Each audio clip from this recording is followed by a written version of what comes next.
joys of life. Things are changing and it ain't the way I like. On the replay, wish I could get a replay. Don't mean to hold ya, but I wanna do over. Gas up the ship, shoot me a text and let me know when it is time.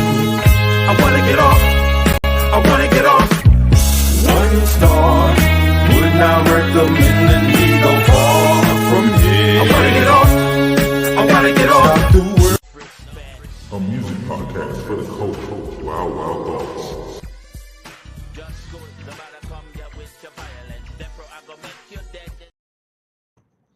What's up? What's up? Welcome everybody to another episode of Wild, Wild Thoughts. Sorry it took so long to get on. We had a little technical difficulties. But you know, we here, we at it. We got a whole bunch to talk about today. We're gonna get started, of course, with our first piece, which is gonna be Past the Aux. So Past the Aux, each week we decided we want to talk about music no matter what, every week, even if it's a bunch of political stuff going on, even if Donald Trump is talking about Arnold Palmer's junk, even if Kamala Harris is beefing with Fox News, you know, all of that. We're going to talk about music because that's what we from. We the Wild Bunch. That's what we come from. We're going to talk about music no matter what. So Past the Aux is always going to open the show. And each week we're either going to spotlight an artist, we're going to spotlight an artist or spotlight a career or spotlight a song, some type of music. And this week on Past the Aux, we're going to get you involved as well. You in the audience, we're going to get you guys involved as well. So for this week's Past the Aux, I want to do 3 album runs. And I'll let y'all use Google at home. Y'all get to cheat today. All right? Y'all get to use Google, do whatever y'all want. Give me some of the best 3 album runs from an artist you can remember. Do you have any of those, V-Ray? Damn. Off the top 3 album runs. 3 album run. Like I said, y'all can use, you know what I'm saying? Y'all can use Google. I have to think about that for a second. 3 album runs.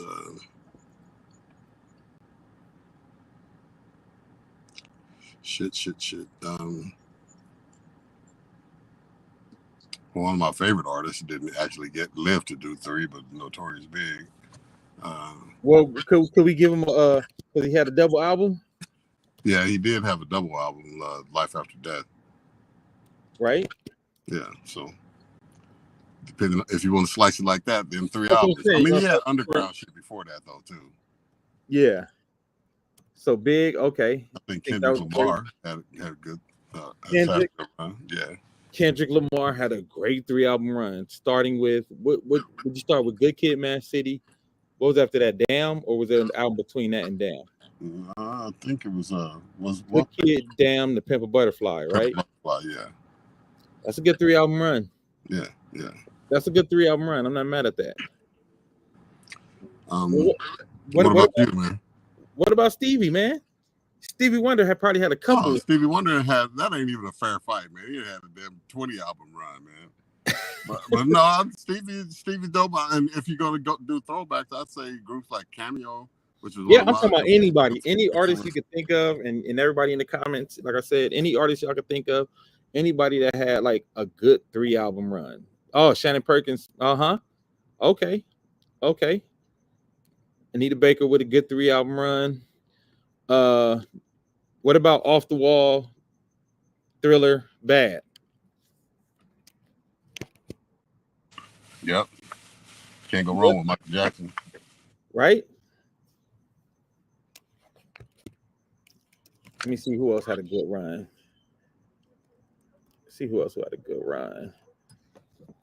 You know who I think had a good 3 album run? And it's probably not, probably not as big as some of the artists we named. I think Busta Rhymes. Oh, yeah. I think Busta Rhymes' first 3 albums, he had a great 3 album run.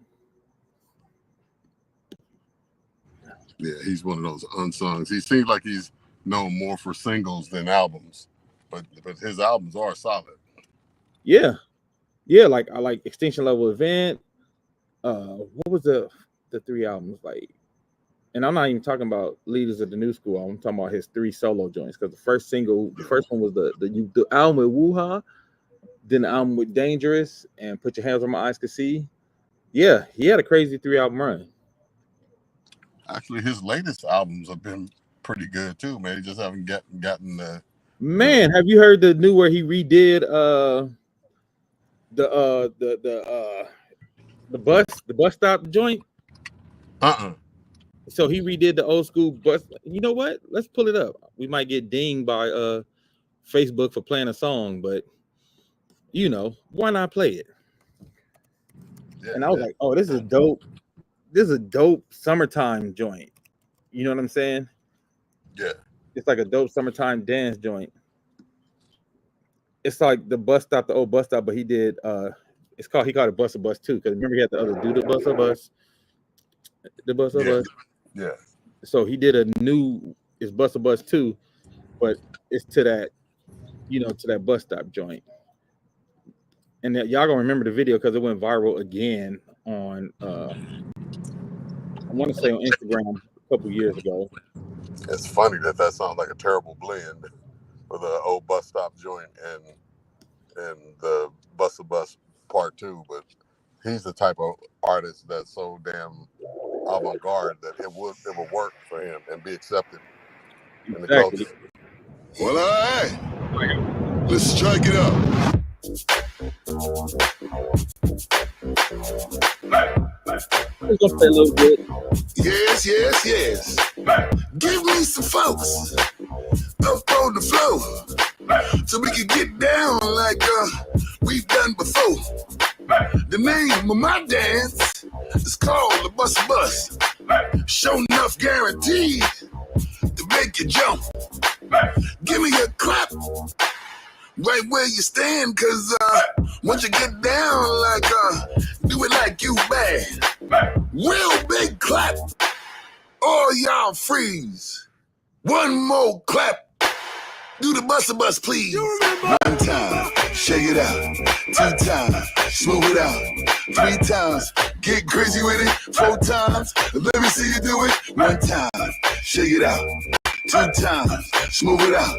3 times, get crazy with it. 4 times, let me see you do it. Let's go. It's what it's supposed to be. I'm here forever. You stuck with me.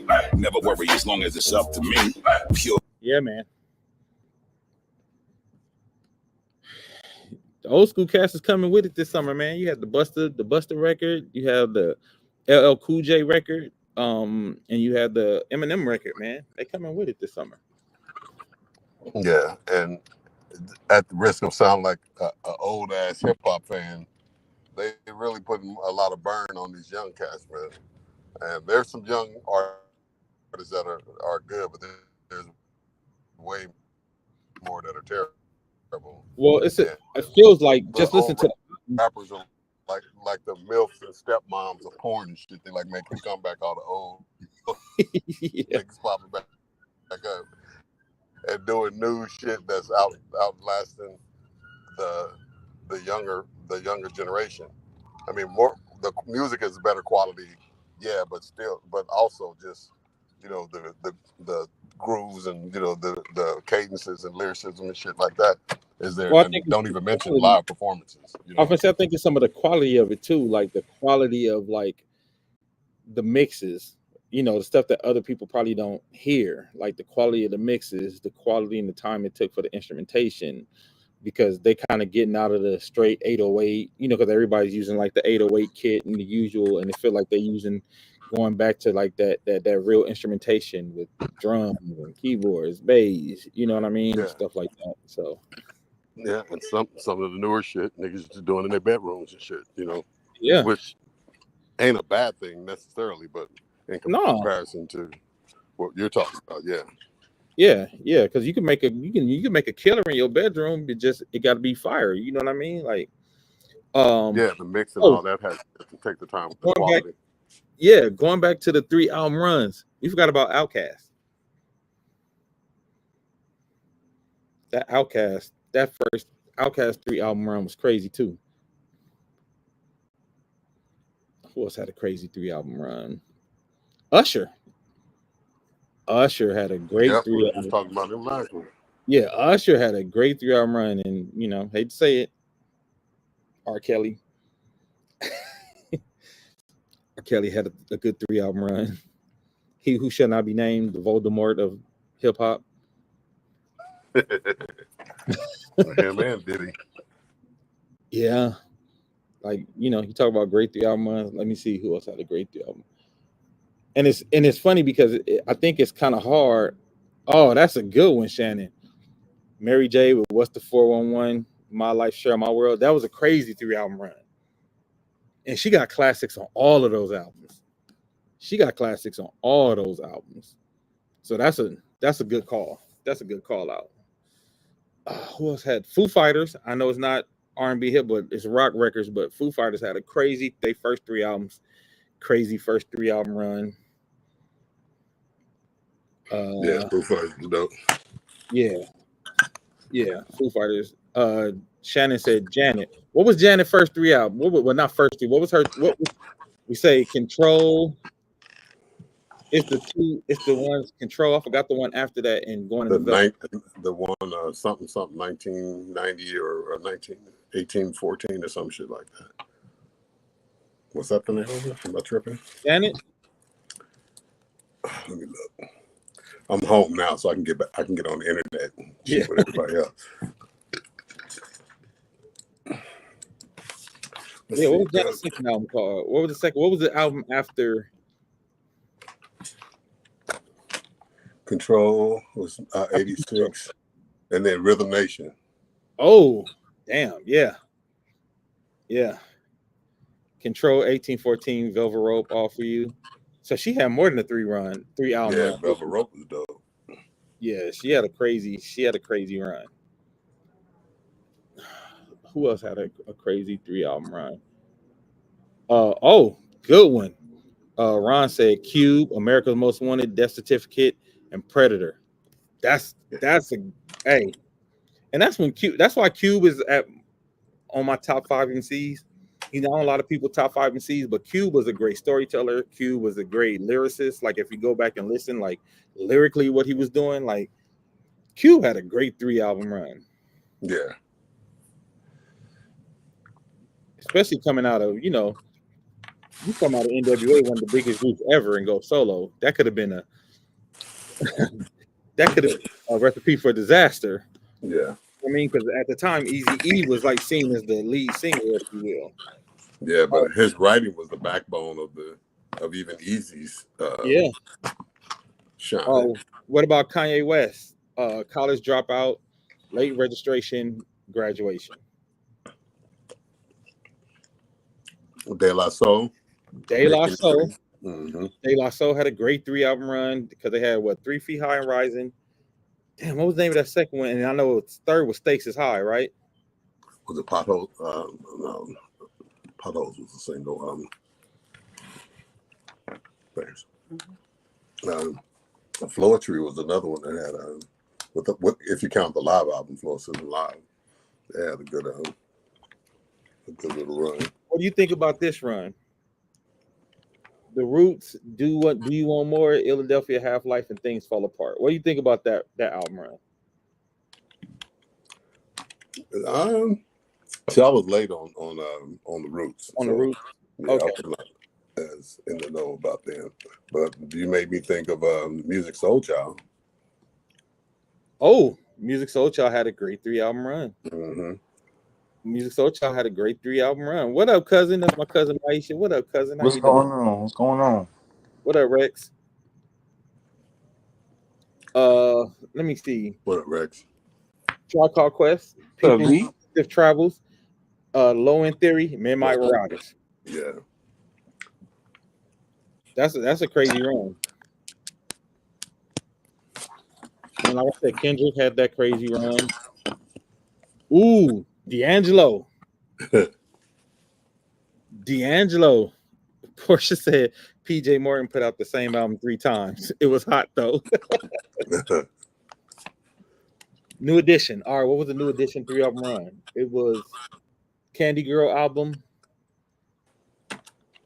Any Heartbreak, and then Home Again. Ooh, yeah. Ain't nobody brought up Prince. And ain't nobody brought up R. Kelly, huh? No, I did. Okay. Tribe may have the best run for a group. Tribe or Outkast run, I think, like for a hip hop group, it got to be Tribe or Outkast. Because I think all of Outkast's first 3 albums were classics too, just like Tribe's. That was some y'all had some good picks, man. Yeah, man, it's plenty to choose from when you talk about the artists. You know, if you're going back and pulling up old and new.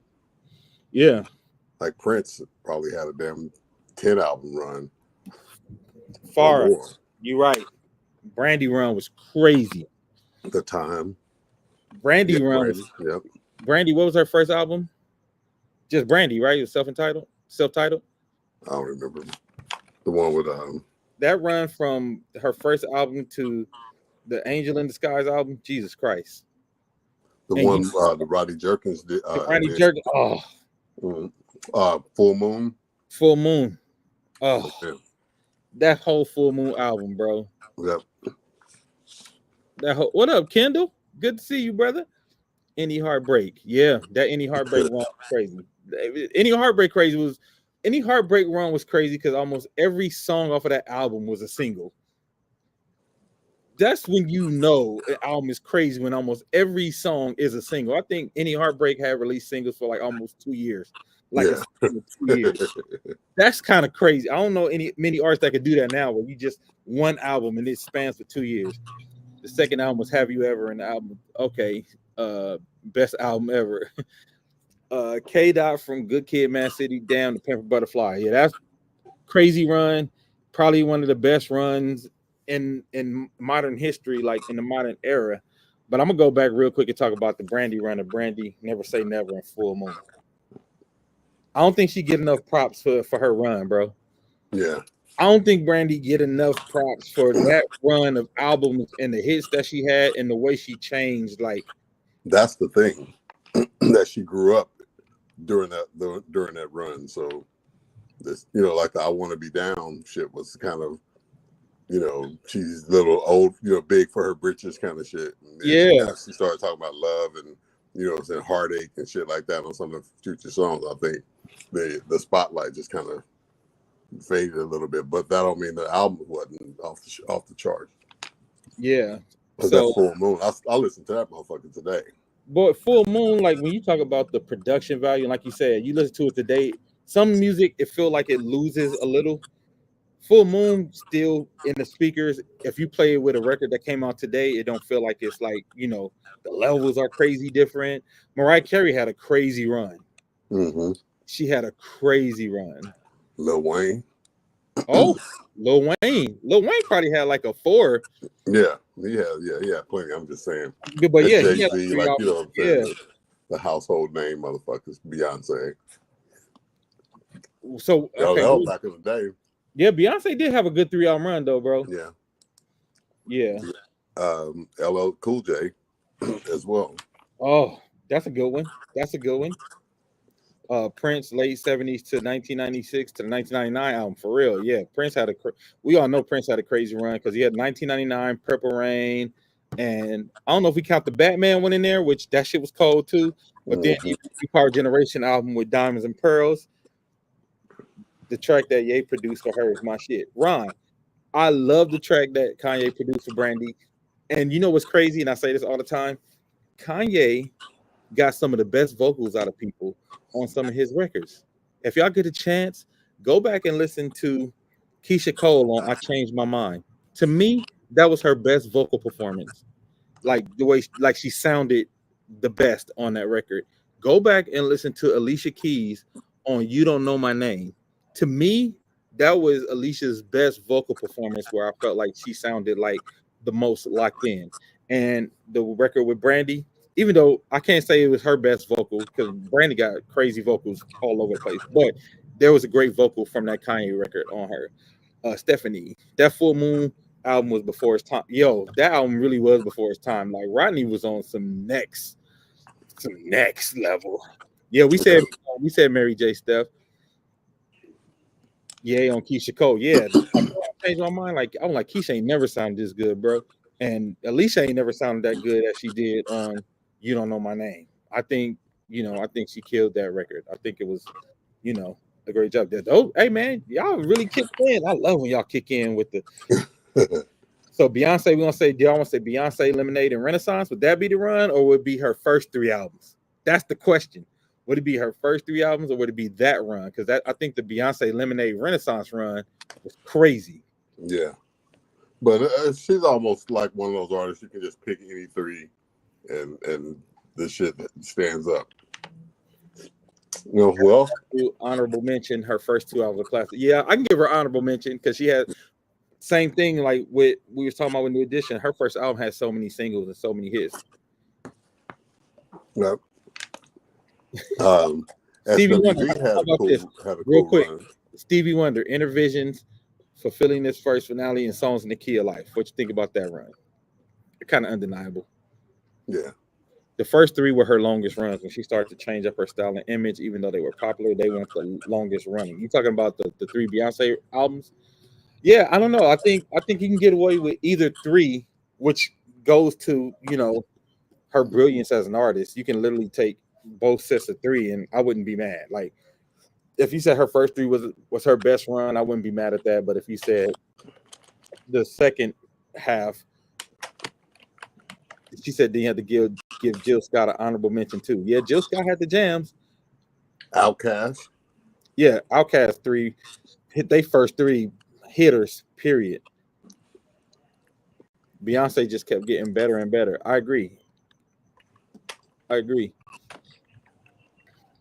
think Beyonce had like one of the dopest trajectories as a solo career because just when you thought like what's she gonna do next, she figured out a way to hit you, you know what I'm saying, hit you on the head with another way. Yeah. So yeah, I think she had a crazy 3 album run. Missy Elliott, Super Duper Fly in the Real World. And another person who I don't think gets enough credit for their album run because it's hard, man. It's hard to come with 3 banging albums. The topic, Tiffany, is best 3 album runs. Like pick an artist and 3 consecutive albums that were killer. That's what we're talking about. 3 consecutive albums that were killer. No to Beyonce when Destiny's kept kicking members out. That ain't her fault. They know her. Portia said Missy was fired. Missy was fired. Like that 3 album run was kind of crazy. Like Missy's run was crazy. So Michael Jackson, we can do Off the Wall, Thriller, Bad. Stevie Wonder, we do Intervisions, Fulfilling This, Songs in the Key of Life, and honorable mention Secret Life of Pets, Secret Life of Plants, which was a crazy album. And like you said, that's almost a cheat code, V-Ray. Stevie Wonder. Yeah, exactly, bro. that's almost a cheat code, really. But it was a good run. Yeah, Missy, I don't think has Missy ever missed? Like, I ain't saying like every single album was classic like the first 3, but has Missy ever No. Has she ever had an album where she missed? No, she has not. Even my mama was bumping her shit, bro. So no, not at all. Tevin Campbell has 2. I know he do, but he didn't get to that 3rd, man. We need him to get to that 3rd. Chris Brown, Fortune, X, and Royalty. That's a great run. And you know what? Chris Brown is another one who is always going to have 2 or 3 fire singles on the album. Yeah. Oh, well, yeah.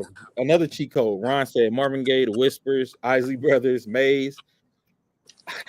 Well, I think that goes to your point, V-Ray, where you almost had to be cold back in them days. You almost didn't have a choice. Yeah. But to have a crazy 3 album run when you was in that era. You know what I mean? Yeah. There was a lot more investment in artistry, development, and shit like that. So people were more inclined to have bigger, longer runs and shit like that with quality songs. Lil Red, what's the 3 album run for Drake? Which one would you pick to be Drake's 3 album run? Usher, baby. Oh yeah, Usher for real.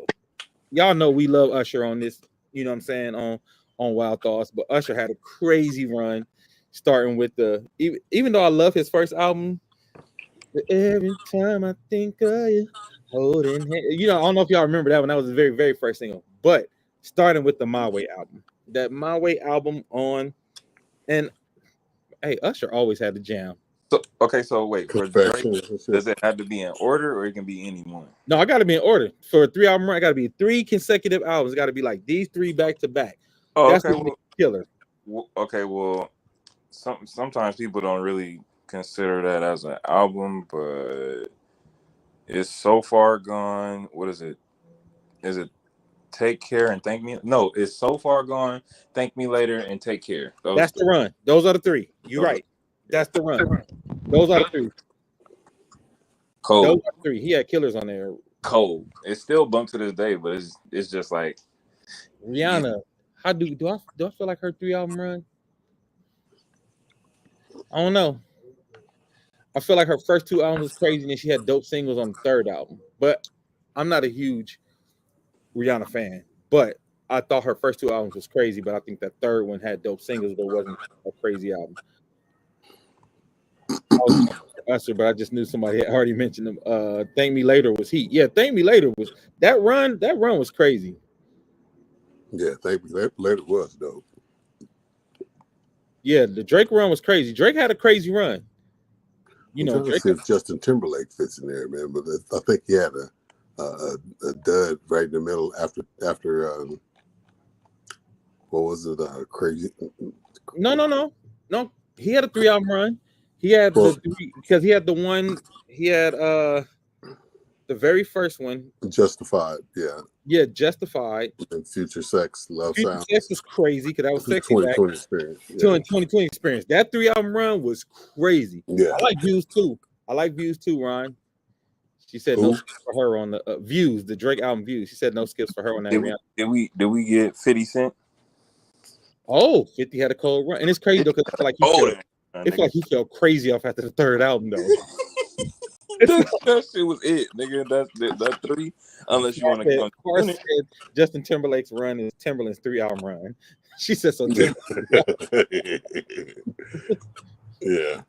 Yeah, we said Kendrick did. That Kendrick. What y'all think? What about Kid Cudi? Did he have a 3 album run, or did he just have a moment? No, he just had 2 albums, and I think he had a good moment. Yeah, he just had a couple hits. 50 mixtape run was crazier. Yeah, that mixtape run was crazy. Yeah. Yeah, Lil Wayne had a crazy run. Y'all said DMX. Oh damn! Come on, cuz. I did say DMX earlier. Oh, you did? I must didn't hear you. I didn't hear you say DMX. Yeah. DMX had a crazy 3 album run. It's so crazy. DMX run was so crazy. It felt like 2 of those albums was 1 album. Exactly.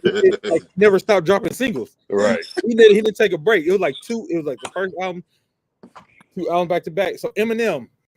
Oh, hey, you can't never leave out M. Hey, he's still on the run. What you mean? Let's look at the first 3 albums because I love Slim Shady. What was the second album? Was it Marshall? No. Wait. I think it was the Marshall Mathers show. Was it Marshall Mathers? The first one is Marshall Mathers. First one is Marshall Mathers. Marshall Mathers EP. The EP, yeah. And then was it Encore? That's the one with How My Name Is on it? Yeah. Oh, okay. Somebody look up the 3. We'll come back to that. Somebody look up the 3 Eminem albums. And I got it. The Slim Shady LP, Marshall Mathers LP, and the Eminem show. Yeah. Oh yeah. That's a crazy run. Yeah. Dr. Dre. Yeah, Dr. Dre did all that. I mentioned him with the 2001 and Compton. Yeah, Luther Vandross, Give Me the Reason, Any Love, Power Love. Yeah, you can't go. That's grown right there, Channing. That's grown. That's a grown answer right there. Yeah. Jay-Z, hell yeah. Jay-Z had a crazy. Yeah.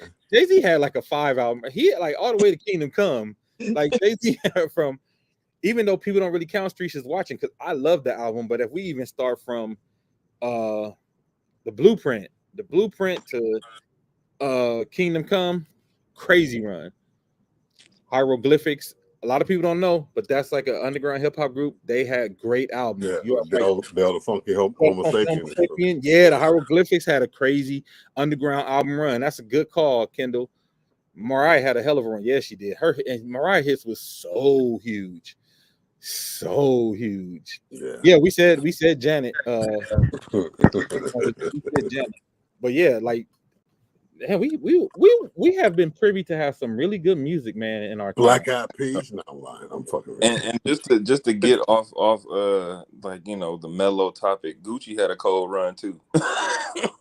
Really? Gucci Mane give us the 3 out. I'm not a Gucci fucking fan, but go give us the three run. The 3. Hold on, it was what was it? Hold on.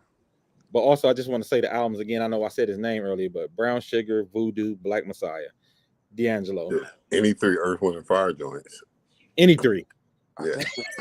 Any 3. It's called The Return of the Zone 6. Was it right? I think it's Writing on the Wall. Mm-hmm. And was it?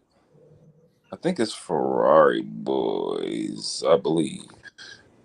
Alicia Keys, yep. Alicia Keys' first 3 albums went crazy. Her first 3 albums went crazy. She has smashes on all 3. Woo, that was a good pass to Aux, man. Destiny Child, yeah. Destiny Child had a crazy run. Who you throwing up at, Far? Who you don't like? Who you don't like that they name? I love these musical conversations because you want to get to the core of somebody. Talk about music. Yeah. Alicia Keys. You want to get to the core of somebody and who they are, man. Talk about music, and you're gonna find out who they really are. More than anything, any conversation. Talk about music. You're gonna find out a lot of. Yeah, we said Jill Scott. Nate, we said Jill Scott. Alicia Keys. Hey, even if you don't like her, Shannon, her album run was crazy. Y'all ain't gonna leave.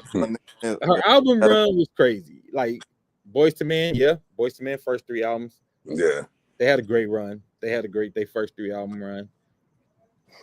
And like I said, the reason we said 3 albums, because I know how hard it is to make 3 great albums in a row. Like my auntie threw Alicia's first album out the window when I was a kid because it was depressing. Nirvana. Did they even have 3 albums? I don't think they had 3. Because I would have said that first. Nirvana didn't have 3 albums. Yeah. Jodeci, hell yeah. How could we forget Jodeci? Who's SLO? So we just gonna leave out Tupac. Yeah, Tupac had a great. You know what's funny? I know everybody loved All Eyes on Me, but my favorite Tupac album is Me Against the World. Facts. That's so underrated, bro. Me Against the World, it felt like the realest Tupac album that we ever got that was really like all him. Man. Strictly Me Against the World, yeah. Oh, yeah. Oh, did y'all throw in Nipsey Hussle shit too? No, I don't think Nipsey had a chance to have like the 3 full album, you know what I mean? So you wait a minute. Hold on. Skilo had a damn single, Stephanie. I'm about to kick your ass out the chat. Skilo ain't had no 3 album run. Nipsey did have 3 albums. He did have a nice little album run. Slauson Boy Volume 1, Bullets Ain't Got No Name in the Marathon. But I don't think all 3 of those are considered classics. That's what we talking about. You know what I mean? You talking about classics? Yeah, like 3 classics, like 3 killers. But I think he would have got there because he was on his way for sure. I think Nip would have got there. Wu-Tang. Woo, okay. Let's see. What was Wu-Tang 3 albums? 36 Chambers. Yeah, 36 Chambers. What was the other one? The one where they did Triumph. I love that album too. That's hard. But did they have 3? Did Wu-Tang actually do they only had 2 because they broke up. Didn't do 3 albums. They started doing their own solo shit. Wu-Tang don't got 3 albums. But they started featuring each other on like different little solo projects, but it was ass. Yeah, Dre for sure, Ron, because I think Dre, he kind of got a cheat sheet because you can start from NWA. You can go NWA, Chronic 2001, like Wu first 2. Yeah, Wu had 2. They didn't have a 3 album run though. Don't y'all be trying to sneak y'all favorites in who ain't had no 3 album runs. Nobody gonna fact check that shit, right? All right, cool. So that was past the aux for this week. DJ Quick. Yes. DJ Quick had a crazy 3 album run. Yes. Yep. And there's a couple DJ Quick. You can either start from his first album and do a 3 album, or you start from his second album. All right, we're gonna get off of this because we can talk about this all night. Oh, y'all did Snoop Dogg too, right? That's the last one. Okay, so I didn't do Snoop. I don't think Snoop's first 3 albums was crazy like that. Really? The Dogfather was not. You didn't like the dog? Wait. I love the Dogfather album personally, but I'm talking about from a cultural standpoint and from a like. People don't talk about niggas don't be like the Dogfather was my shit. People don't be like the Dogfather was my jam. Maxwell for sure. Yeah, I was just looking at Maxwell. His run though, Urban Hang Suite was cool. Then the next thing that was really impactful to me was the Black Summer's Night.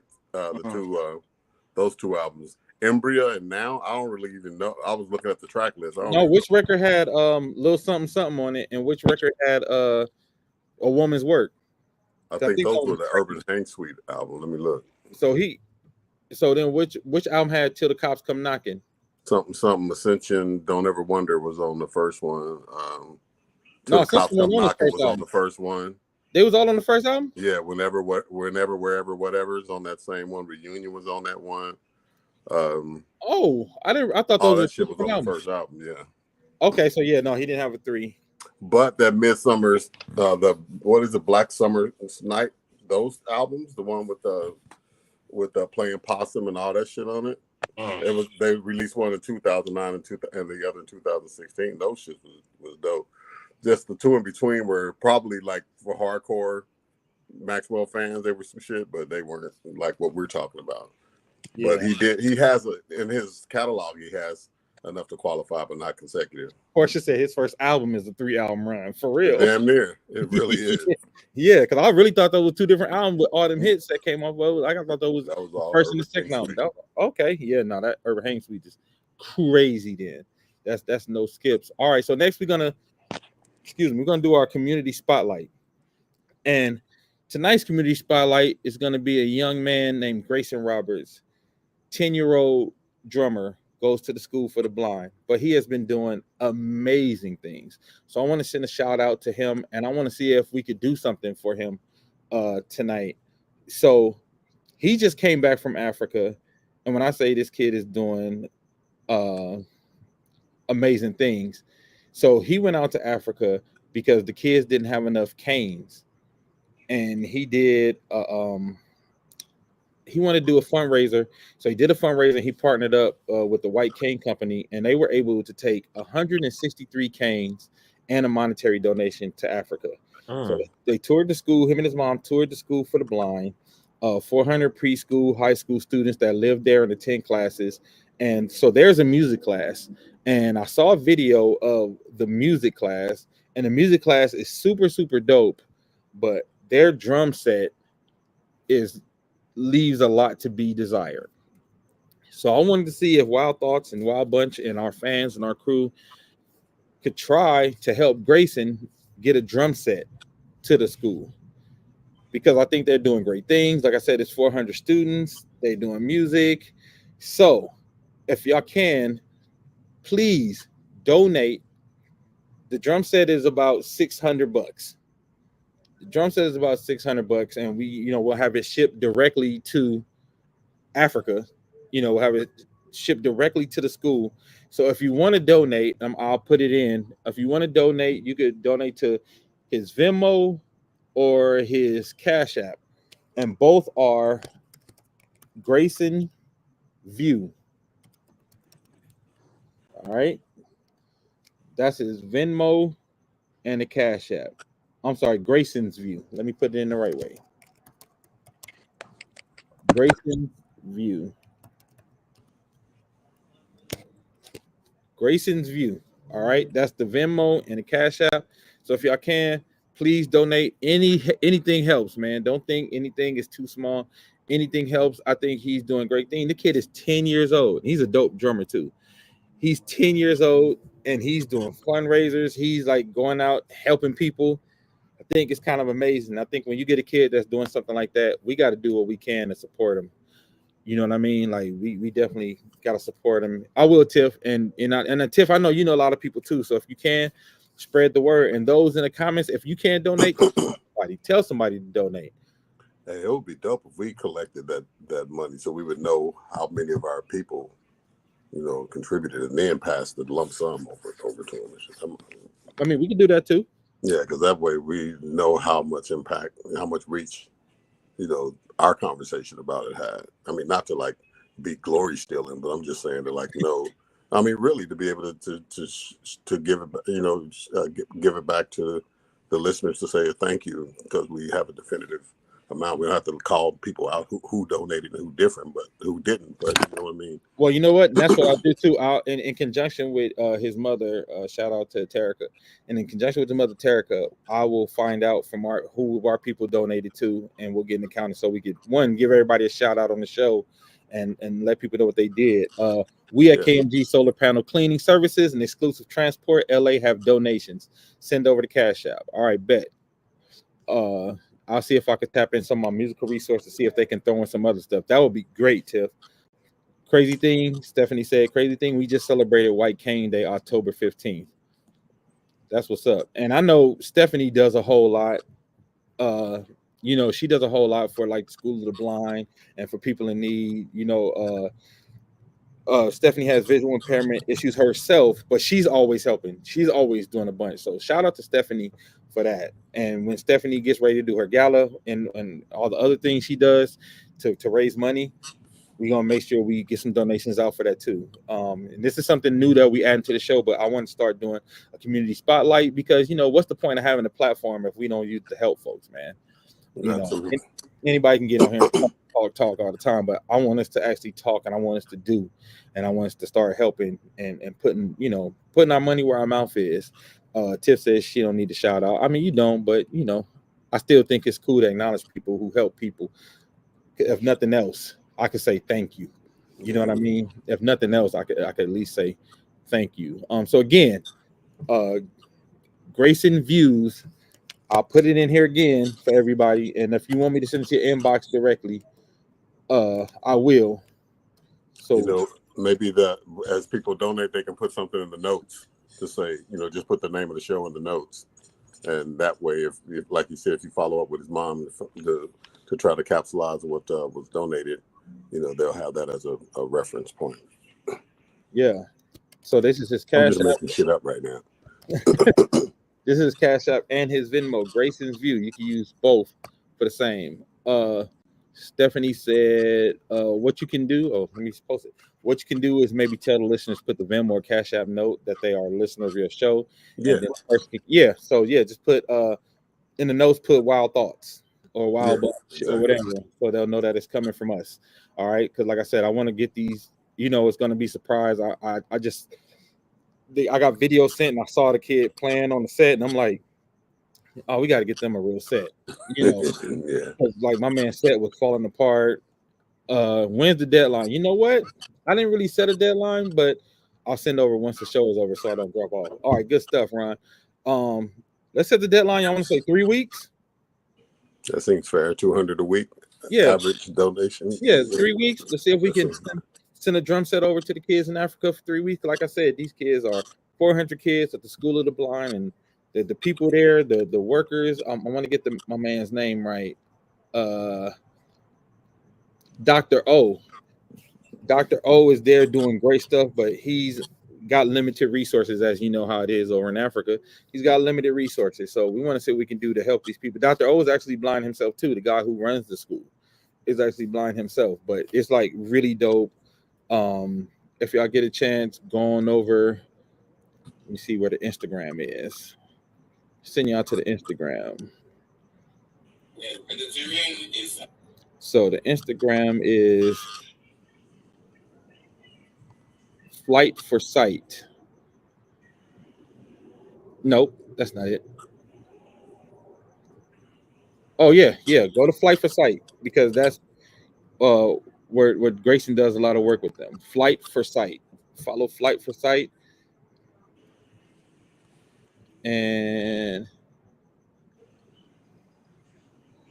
trying to find Grayson's View is also his Instagram.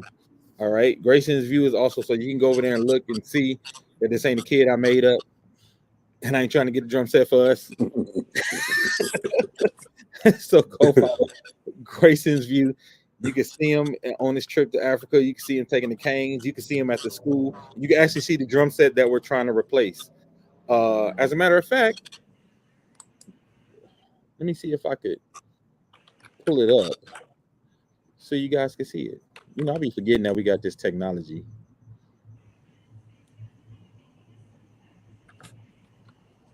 Let me find.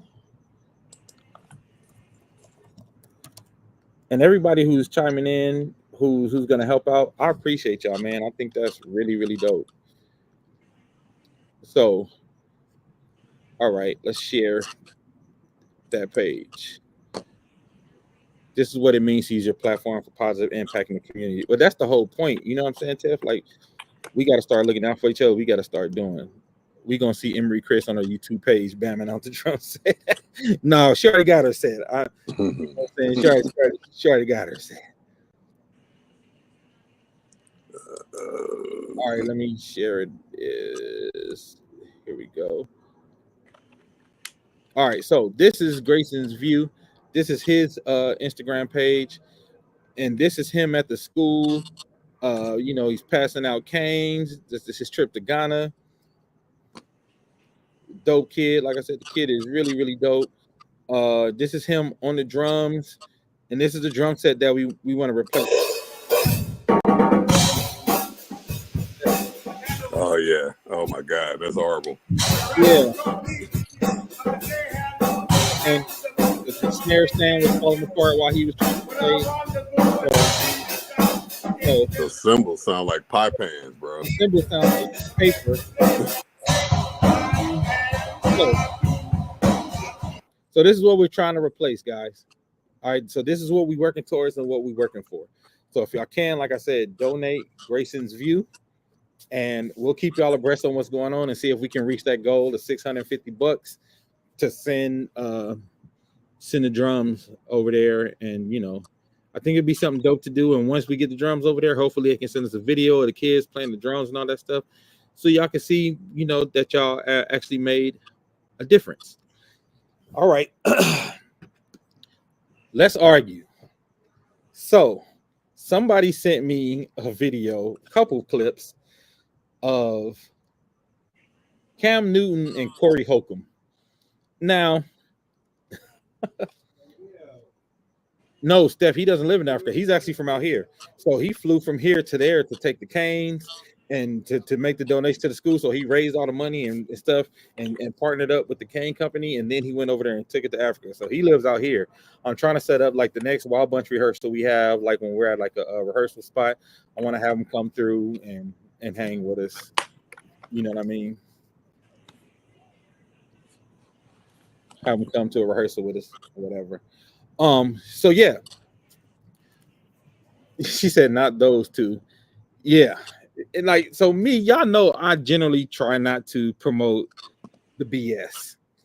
But watching that interview, and I hate to use these buzzwords and stuff like that because people use them all the time, but this particular interview to me felt like the height of toxic masculinity if I've ever seen it. Corey Holcomb was saying some of the wildest, most disrespectful stuff on this thing, but I don't want to talk about what they said specifically because, you know, I don't want to really give shine to that. But I want to ask y'all, what do y'all think of the podcast bros? What do y'all think of this culture of podcasting that it feels like to me, specifically when it comes to black folks, is pitting black men against black women? Because the things to me that I see go viral most aren't the positive things. Things I see go viral most are the things that are divisive, that'll have black women pissed off and have men reposting it. So I want to get y'all take, my people in the comments, but also you, V-Ray and T-Rex. What do y'all think about, I call it the podcast bros movement. What do you think about the podcast bros movement where it feels like there's just a bunch of dissension between black and white, black men and black women? I think the old Spider-Man line applies where with great power comes great responsibility. You know what I mean? I think that podcasts themselves have the potential to to do some good. It's just like the internet. The internet has potential to do some good, but there's always going to be some assholes that fuck it up and post racist shit, or come sideways with something that is more destructive than it is positive. So I think overall that's my view of podcasts, but the podcast bros kind of shit, it can't be lumped into the whole, to your whole take on podcasts, because there's some cool podcasts about relationships that I think actually speak truth to both sides of the discussion from a male and female point of view. I'm trying to remember what the name of it is. I always see clips from this relationship podcast, but my point is that there are some that are structured to do some good. There's some husband and wife team podcasts that I've seen that are pretty cool, and then this one I think is if I can find it here while we're on this subject, is one that really it's one that's done live most times, and there's a panel of men and women on stage, and people ask Friday. questions. Is it called Saturday night? I know exactly who you're talking about. They have actually even been on tour. I bought their game where they have like questions. You can ask questions. Tiffany said they think because they have a mic and some clips with closed captions on it, they think they're saying some profound things. Most of it's negative, intended to divide black men and women. The best one, tonight's conversation. That's it. Tonight's conversation. Yeah, that's it. Tonight's conversation. Yeah, that's exactly the one. So for me, that really it ain't always positive necessarily what they're talking about, but I think they really go to lengths to speak, real talk about relationships, how women perceive men and what men really think, and vice versa and shit like that. And it's across the gamut: sex, money, the definitions of love, respect, just everything. So in that case, yes. In a case where Cam Newton and anything that where Corey has a mic in front of him, this shit is usually some aesthetic shit. You know what I'm saying? So that nigga Corey, he be way out with his words. So it's like I wouldn't say constructive criticism, because that nigga be getting way out of line. Yeah, he be way out of line. I've seen him damn near get scrapped a couple of times. Yeah, so it's like, how do you take that joke? How do you take it as a joke? But I mean, at the same time, yeah, the podcast just feel like they just got like the upper hand and say whatever the fuck they want. Some nigga shit. So I don't know. That shit's weird. It's disrespectful. It make us look bad, honestly, too. Yeah, it does. It's like it's the fucking World Star of, another version of World Star. Yeah, different version of World Star, which is crazy. And also, I think Corey is trying to live up to, how his comedy is always that shock jock kind of comedy where he says like really, vulgar, outlandish shit, and that's just his brand.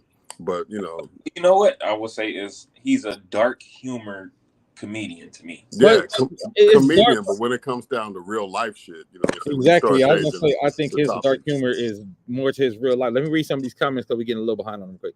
The only one I don't mind catching from time to time is Trip Fontaine. Black Love has one that's really good. I believe it's hosted by the guy that plays Zach on Tyler Perry's Sisters and his wife.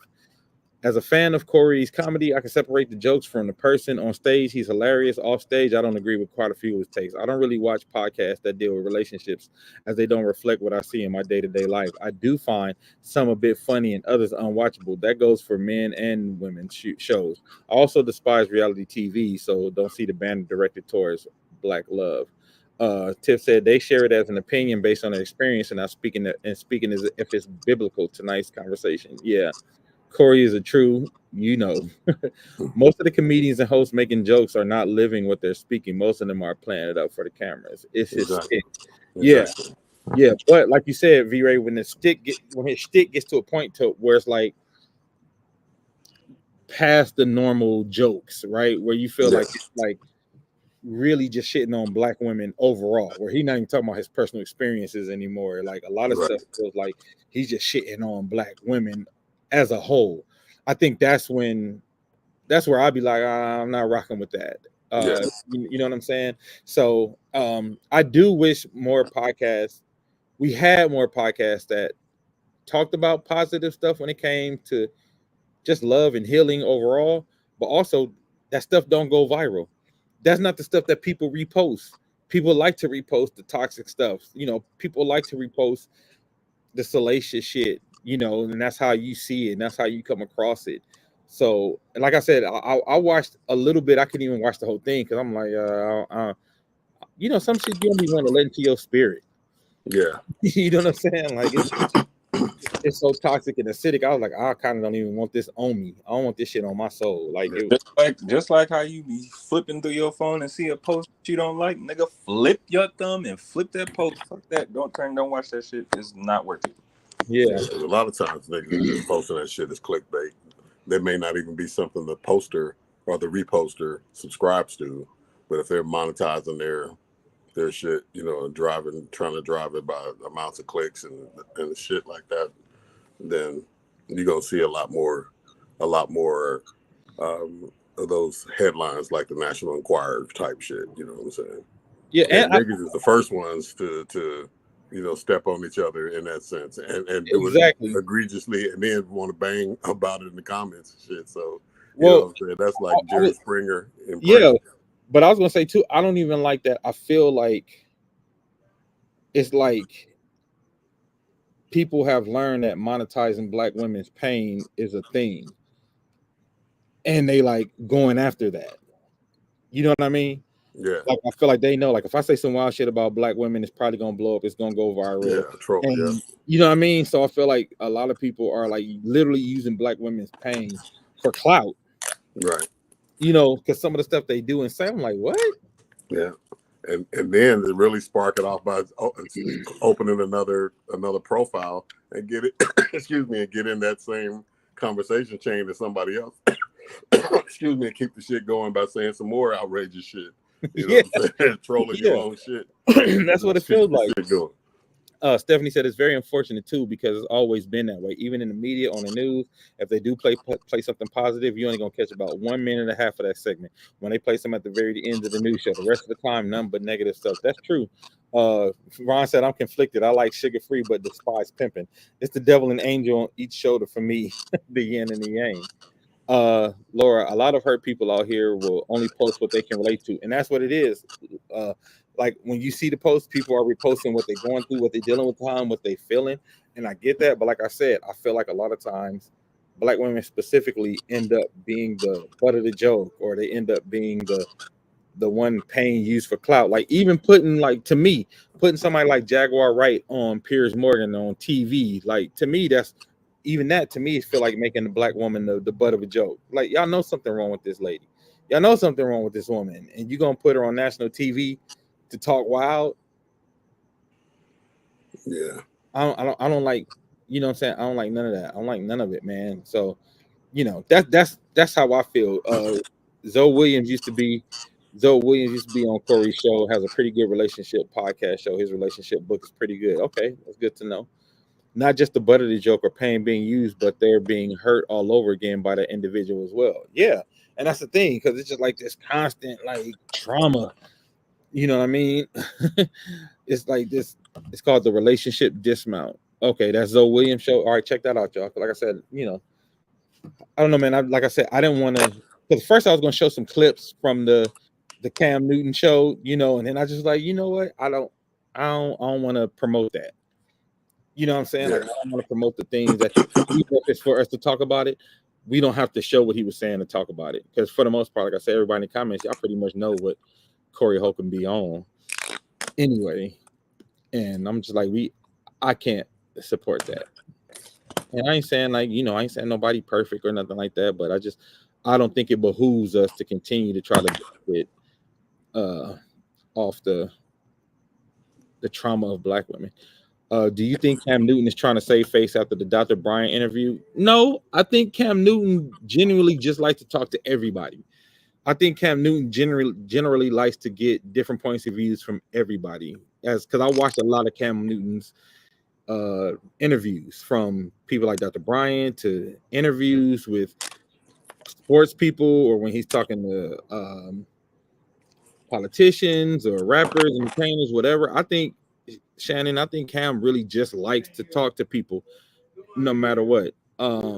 So it focuses on learning from past relationships and putting a mirror to yourself when exiting a relationship. If you don't learn a lesson, you are bound to repeat the same issues. Okay, that's dope. Stephanie, what is that? I'm not. Anybody else hearing a noise? I'm not hearing a noise over here. That's me, Stephanie. Oh, I'm hanging a poster back on my wall. It must no, she said she had earlier. She heard a noise like a feedback. Oh no, okay. Cam likes to hear himself. I know I'm making noise like a motherfucker over here. It just ruffling up. Yeah, but yeah, I think Cam has. Yeah. I'm not a big Cam fan himself, but I've watched a couple of those podcasts just to see if he was just trying to add to his weird, persona of the big androgynous clothes and fucking, you know what I'm saying, weird ass hats and shit. And actually, I was pleasantly surprised that there is some, some actually relevant content to some of his shows and like you said, his approach to conversations with people. Yeah, I think he's a really good conversationalist. I think he does a good job. You know what I mean? Kind of getting people to put their walls down a little bit, and have just like a regular conversation. Like I said, I think he's a good interviewer because it doesn't feel like he's even interviewing people. It feel like he's just in a conversation with people. So like I said, I don't think he was trying to save face for the Dr. Brian interview because I don't think he feels like he needed to save face. I think he feels like that was one chapter in a ton of different interviews. Like that's how I take it, and that's how I take it. Hey, what's old boy's name to be that is on all the podcasts talking a bunch of shit? Charles something. What's his name? Charleston White. Yeah. What do you think of him, man? I think Charleston White would have been in one of them classes with 5 people when we was in elementary school. And I think we give him too much attention. That's what I think. Yeah. But I think he likes being a provocateur. Yeah. I think he enjoys, trolling. Yeah. I think he enjoys trolling. I think he started out trying to be one thing, but I think when he realized like, oh, this is where I can thrive, I think he just went all the way left. Like talking all right with no titties. Yeah. Yeah.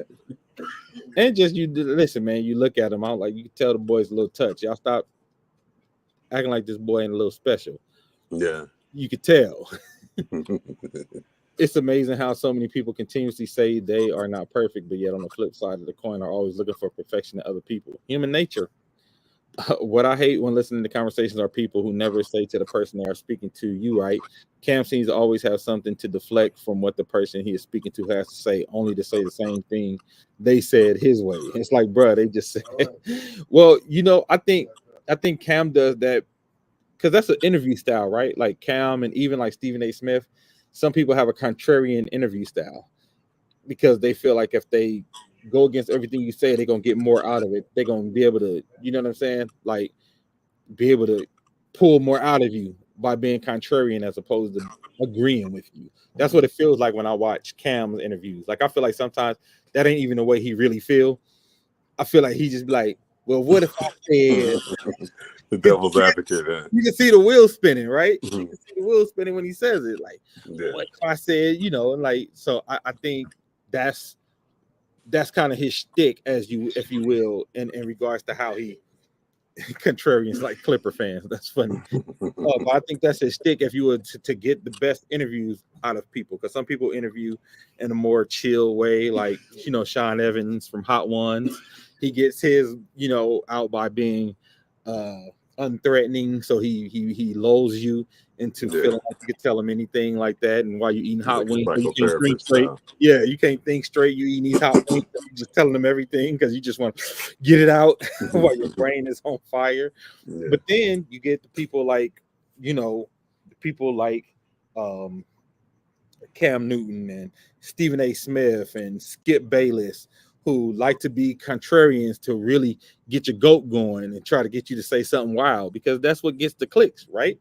That's what people is going to do and go after to get the clicks. So I do, but I do say for the most part, I do like Cam Newton's interviews, and I like his interview style because sometimes he does. I feel like he puts himself in uncomfortable situations or positions that dudes usually wouldn't to have certain conversations, and I think he does a good job when he's in those conversations. You know what I mean? With things that he probably don't have a lot of depth on things, and he'll say like, "I don't know a lot about this," but he'll try to learn. So I think that's a good approach that he has. You know, not saying it's perfect, but I just like I said, I think I like the way he does a lot of his interviews because they feel very real. You know, at the core of it, his interviews feel very real. I enjoy the Shannon style more. Ask a question and shut the fuck up and let the person speak their mind. I Yeah, Shannon has a great style, and I think that's why more people have been going on to Shannon's platform because like he does like almost 2 hours, and he'll probably ask 3 questions in 2 hours. You know what I mean? Like, and once people also he be giving them his cognac before they get on, so they be ready to talk anyway. Give him a bottle of his yak, so they be ready to talk. But yeah, I think that's a great, you know, style as well. I think Shannon's style is really good in the way he gets to it and the way he gets people to open up and feel safe because that's the thing, you know, I've learned as an interviewer. The hardest thing about getting everything you want, getting to the questions you want, is like getting them to feel safe enough to tell you the things that you're trying to pull out of them, right? So you have to be very careful because if you say the wrong thing, they can close up for the whole interview and they're gonna give you one word answers for the rest of the interview, or they're just gonna be looking at you sideways. So, you know, it's an art to it. A lot of people don't realize it, but it's an art to being a good interviewer. All right, let's get to the grown-up stuff now. Let's get to the adult stuff. Politrix. So tonight we're gonna do something a little different. I'm not talking about Kamala. I'm not talking about Trump. I'm talking about California and our measures and our props that are going to be on the ballot for today. So I think there's about 10 to 12 of them. I'm going to try to get through them quickly. We're an hour into the show. I'm trying to get out here at hour 30, hour 40, something like that if we can. All right, so we're going to start with Cheeto Hitler. Yeah, for sure. We're going to start with Prop 2. Prop 2, and this is for you, Steph and Shannon. I know y'all asked me to do this. The one that would fix up the schools. So Proposition 2 asks for 10 billion in bonds to pay for repairs and renovations at K through 12 schools and community colleges statewide. So what it does is outdated or dangerous school infrastructures will be replaced or upgraded. California's facilities will be in a much better spot, but it'll also make the state have debt of $500 million a year for 35 years, according to the to the analyses of it. Now, the pros and cons of this, like, yes, 10 billion sounds like a lot, but it's equal because like 10 billion is basically the city budget of San Diego. It's like the whole budget of San Diego for a year, right? But the bond would give that money to K through 12 schools and 1.5 million to community colleges. So for you, you have to decide, do you feel like you want them to say like, no, this should come out of the school budget because this is separate than the school's budget, right? So do you want this to come out the school budget or do you want to come out the taxpayer budget? If you want it to come out the school budget, then you will vote no on this. If you're okay with it coming out the taxpayer's budget to pay that the bond back, then you would vote yes. All right. So that's Proposition 2. Proposition 3, the one about marriage equality. As you know, Proposition 3 would amend the Constitution for California and remove the old language to say that same-sex marriage is banned. That's basically what it is. And people say, well, same-sex marriage is already legal, in California. But because of Roe v. Wade being overturned, a lot of states are going back into the constitutions, finding stuff that might be overturned next. So apparently the people who paying for this prop feel like gay marriage might be one of the next things that are turned over. What up, Jim? Feel like these are one of the next things that are turned over. So this proposition basically is saying that you're not going to be able to change at the Supreme Court. You're not going to be able to change it and say we're going to leave it to the states because it'll be in the state constitution. Ron said regarding the bond, we have a damn near $1 trillion budget in California. 10 billion is pennies if the money is going to schools and not to line the politicians' pockets. Great point, Ron. Because that 10 billion 30 years sound crazy, but like you said, when you put it like that, the amount of money that they do have is pennies on the dollar. All right, Proposition 4, ladies and gentlemen, the one that deals with climate change. So California's battle with climate change comes to the ballot in the form of another $10 billion bond to fund water, wildfire, and energy projects. So what changes if it passes? The state would take on debt to spend big on climate resiliency, environmental health projects. Billions will be spent to prepare for droughts, floods, extreme heats, and other symptoms of climate change. All right. Shannon said, Ron Wilson, we need to see how schools are spending the money. That's true, Shannon. But also to Ron's point, though, I'd rather they have the money and trick it off than the politicians have it and trick it off. But a lot of the money for this will go to water infrastructure for projects to help recycle wastewater, ensure safe drinking water. Smaller amounts will go to sea level rise and wildlife protection. 40% of the money is required to fund projects in disadvantaged communities. So I will vote yes on this because 40% of the money is allotted to disadvantaged communities to fight climate change and environmental racism. If y'all don't know about it, it affects us exorbitantly more than it affects a bunch of other people. And if you don't know what climate racism is, it's deep, but go check it out. Like there's like videos about it where basically they removed a lot of our trees in our neighborhood so we don't have shades in the summer. So our asphalt is hotter. The asphalt is hot. The asphalt is hotter, so it actually makes our neighborhoods hotter and makes our breathing worse because we don't have the trees, and they plant less trees in our neighborhoods than they do in other neighborhoods. So go check out environmental racism. That's just like a little tidbit to show you what it means. I know it probably sounds crazy, like environmental racism. How? That's how. There are certain things. Well, there's a clip circulating now. I think they were in Louisiana or Mississippi. I think it was.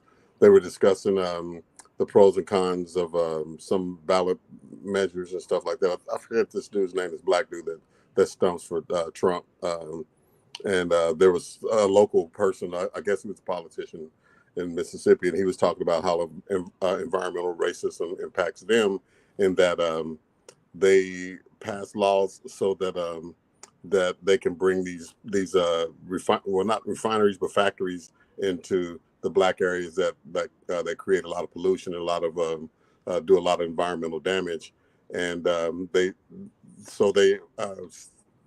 set up the zoning where they're able to do that. They pump out all this poison into the black communities, get everybody sick, and then Congress passed a law that where these companies can't be sued by the people that live in the community that get impacted by the shit. So if you get cancer from from the output from a factory from years of living in proximity to a factory, the law prohibits you from even suing, for your medical and the damage that's been done to you, your family, or whomever. So that's one way that it manifests in Mississippi, I believe it was. Jim says schools are being told how to spend money and not necessarily the schools spending money on what is needed for their unique environment. I don't disagree with that, Jim.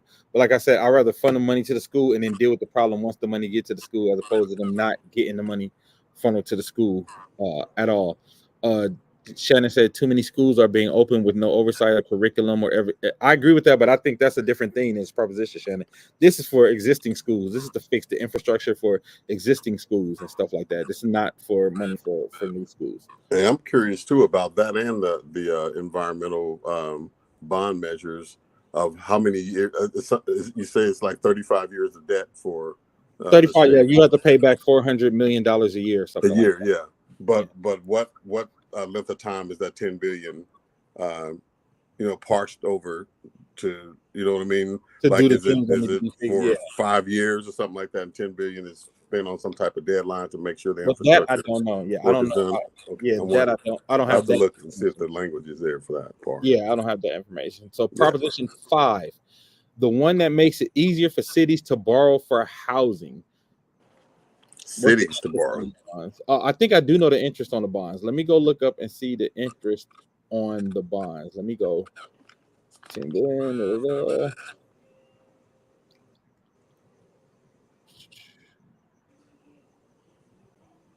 10 billion, yes or no? No, I don't say. I thought it said what the interest was. Solar is the answer for this. It's only going to get hotter, and the utility companies are going to have no plans for lower cost. Shit, that's one thing they can do with make the shit solar and take advantage of all this heat that's being generated. Yeah, because you can do global subsidies warming. for solar too. You can even do subsidies for like whoever uses solar. They get, Yeah, they do that get now. tax breaks and stuff. But I'm talking about like within the schools though, even like do more because I don't know why the schools don't have solar. Like I'm talking about solar for the schools and the climate change stuff. Like I think a lot of that money for the climate change, it should go to putting solar in people's houses where they don't have to. You know what I mean? Right.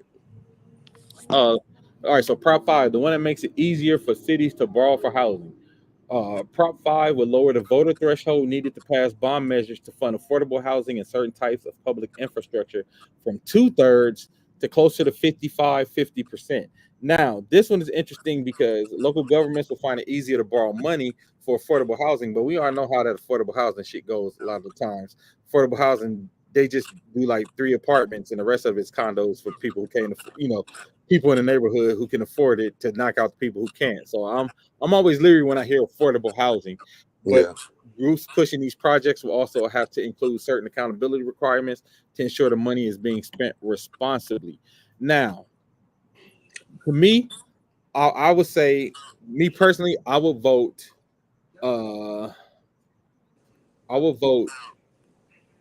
yes to lower the threshold to 55% because only about, like right now it's at 60%, but only about 50 to 40% of people are actually homeowners.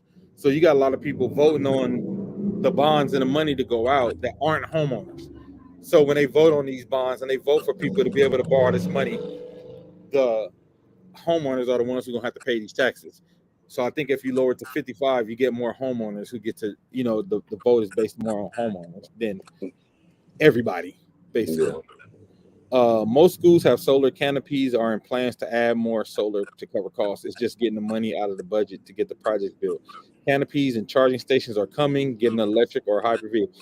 Ron, I'm not getting an electric vehicle till they figure out this grid shit.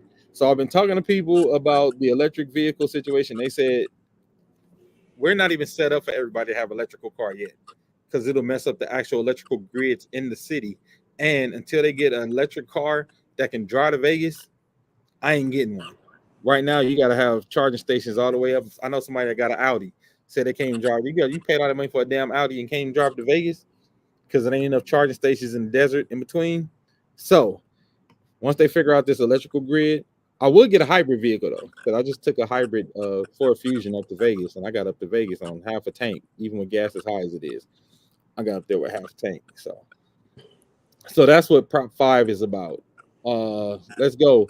Prop 6, the one that bans prison labor. And this is very important. Prop 6 would amend the California state's constitution slavery ban to include forced prison labor. So I think this is kind of trying to quell and quash the 13th Amendment, right? How you can still do legal slavery based on the 13th. Advocates say the only way to ban required prison labor is by amending the state constitution, which currently allows it as part of the slavery loophole. Slavery loophole. California's constitution, like the 13th Amendment of the U.S. Constitution, bans slavery and involuntary servitude except as a punishment for crime. A provision that has allowed prisons to force incarcerated people to work. Prop 6 will remove that exception to cover all involuntary servitude. So, basically, you said you voted no. Why did you vote no on that? You don't want to ban prison labor? Ron? Kia has an electric vehicle with 500 miles on it. Okay, yeah, like I said, Kia has one. Oh, they got it. Oh, but like I said, I would still get the hybrid until they figure out the battery issues and the grid issues. You voted, Ron. Tell me why you voted. He said he meant yes. I was like, but Ron, you want slave labor? That's surprising coming from Ron. Like, them niggas got to work. All right. So the next one's Prop 32, the one that raises minimum wage. Prop 32 will raise the state minimum wage to the nation high $18 an hour and then adjust it for inflation in a few years. I think everybody should vote yes on this because $18 as the minimum wage is still super low. And I know people think of minimum wage jobs as McDonald's and flipping burgers.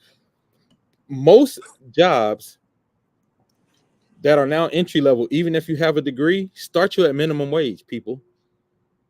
Most corporate jobs are starting people at minimum wage with a degree that are entry level jobs. So don't think of it as just burger flipping, which even if it's burger flipping, you still should be able to make enough to live, which I don't understand why people don't understand that.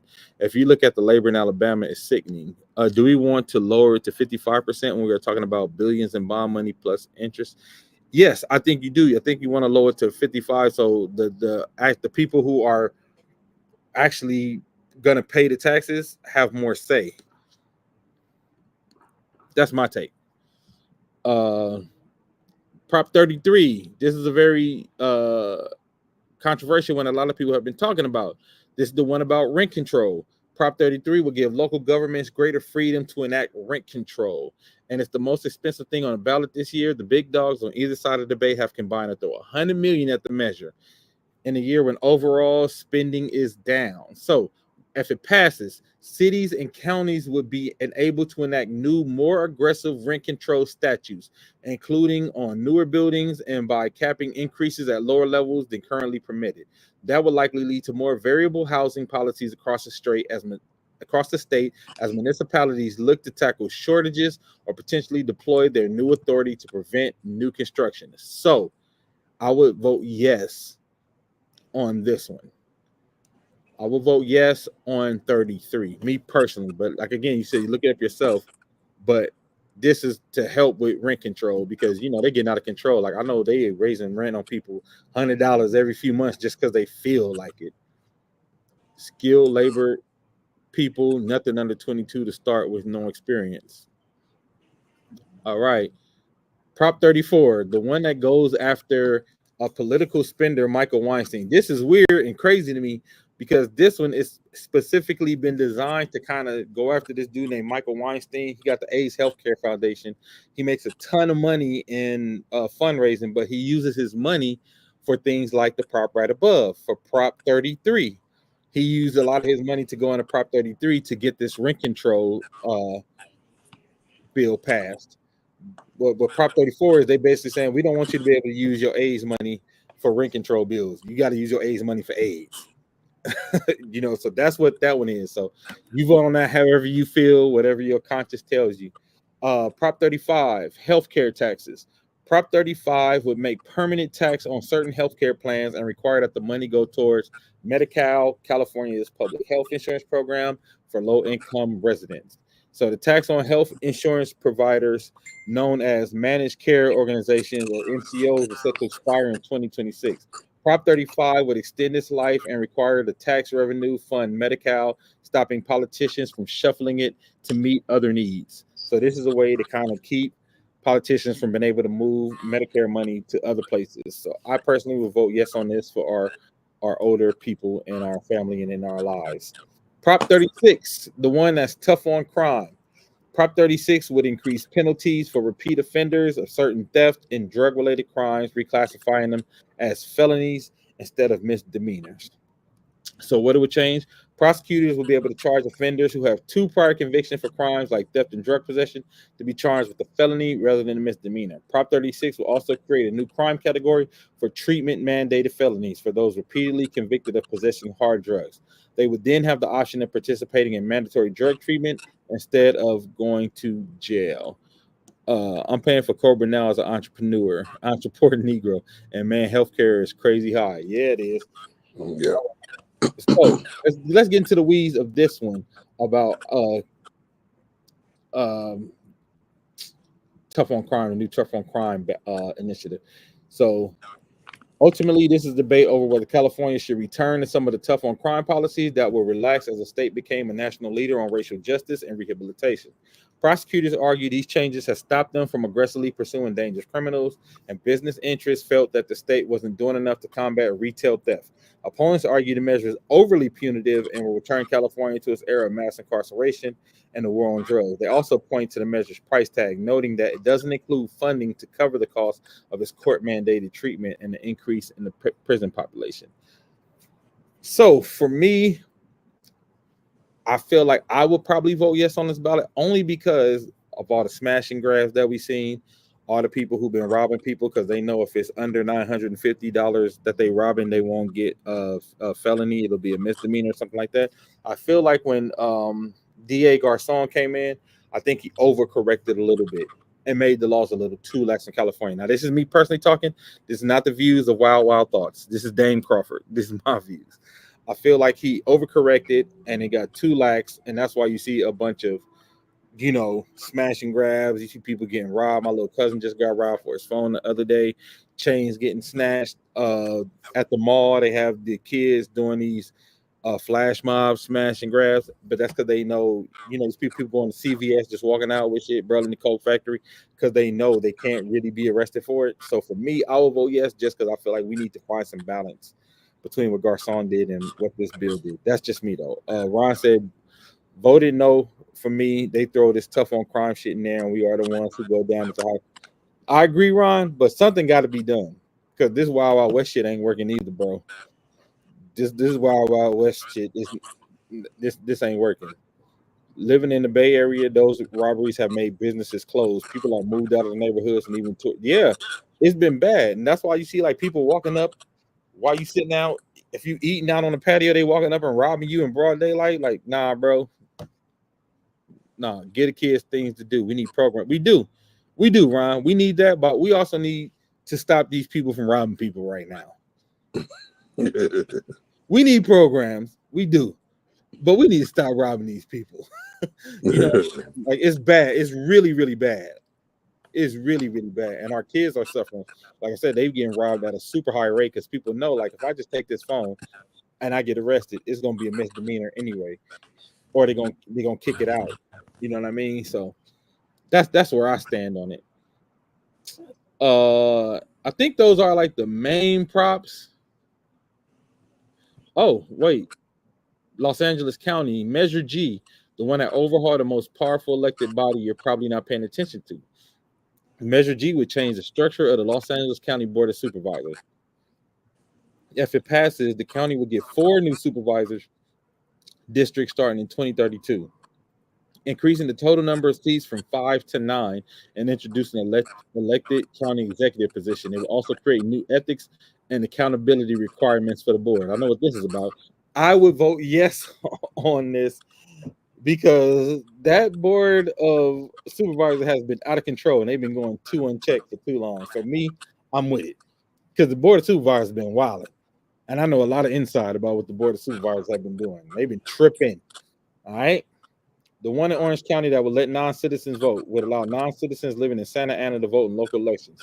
What y'all think about that one? That's up to y'all. I ain't speaking on this. Whatever you do, that's for you to decide. Non-citizen, that's a no-brainer, bro. Yeah.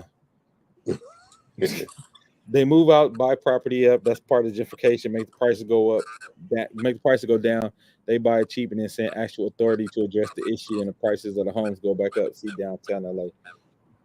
That's why I think that there, with all this affordable housing clauses and measures and shit like that, they have to build in hidden gentrification. Gentrification, yeah. Something to defer gentrification for like 35 years or 50 years or some shit like that, where if it's going to be affordable housing, it can't be in name only, and it can't be for a short period until somebody decides to make a power move on the neighborhood and shit. Like, or build a stadium around the corner and shit, Yeah, Shannon, non-citizens, what do you think about that? So those are all the main measures. If there's anything else y'all want to know about, hit me in the inbox and we'll talk about it next week. I mean, the measures, most of them are pretty straightforward this time. I know a lot of times they be super tricky because you be feeling like you're voting yes on something, you actually voting no on something. So I just wanted to go through those. So thank you guys for sticking with us through the Politrix part of our show. And we're going to get out of here with a super duper group. We're going to get out of here with a super duper group. And this time, we're going to do it a little different. Because we talked about 3 album runs, this super duper group will be... That doesn't even make sense. If you're not a citizen, you shouldn't have a say. Thank you. Glad to see you back. Glad to be back. Yeah, Shannon. So this Super Dude group, what are the 4 albums? And don't be got to be a 3-album run. 4 albums out of maybe some of the albums we talked about earlier. What are 4 albums of any artist that you would take with you on a trip? If you could only take 4 albums to a desert island and listen to it for a month, the month that you're there on vacation, where would you go? What albums would you take? Yeah, we covered a lot. Yeah. All right, y'all want me to start? Yeah, man. So we can buy some time to look up some shit. All right. 4 albums I would take with me. No, not same artist. Any artist. 4 albums, 4 any albums. Ooh, that's tough because I like so many albums. But definitely Luther. Which album though? You can't just say Luther, girl. You gotta say which album. 4 albums I would take.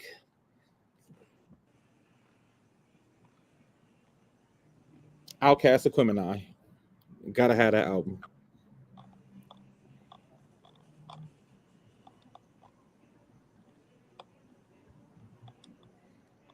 This is tough and I like too much music. Stephanie, right? She ready. Stephanie ready. Brandy, Full Moon, Usher Confessions, Mary J. My Life, Chris Brown. Don't know the name of the album, but it's the one that has Wet the Bed on it. Never Too Much. Okay. I ain't mad at that. You gotta get 3 more now. Give me your 4, Laura. You hard-headed. You so damn hard-headed. Give me 4 albums. Not 1. 4 albums. All right, so I'm gonna say Confessions, Usher Confessions, because that'll give me my up-tempos, that'll give me my ballads, that'll give me everything I need. So I'll say Confessions, Aquemini, give me Foo Fighters. What's the Foo Fighters? What's the name of that album with Pretenders? Actually, no, I would take the Muse album instead over Foo Fighters. I'll take Muse. What's the name of that album? Muse Absolution. I'll take Muse Absolution and the Tribe Called Quest Love Movement album. That's my 4. The Love Movement. All right. Ron said for me it has to be Midnight Marauders, Death Certificate, Any Heartbreak, Maxwell Earp. Dude, that's a good 4 right there. That's a good 4. Let me write mine in the comments. Confessions, Muse Absolution,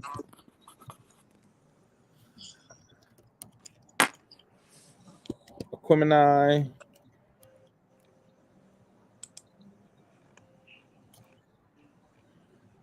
what was my last one?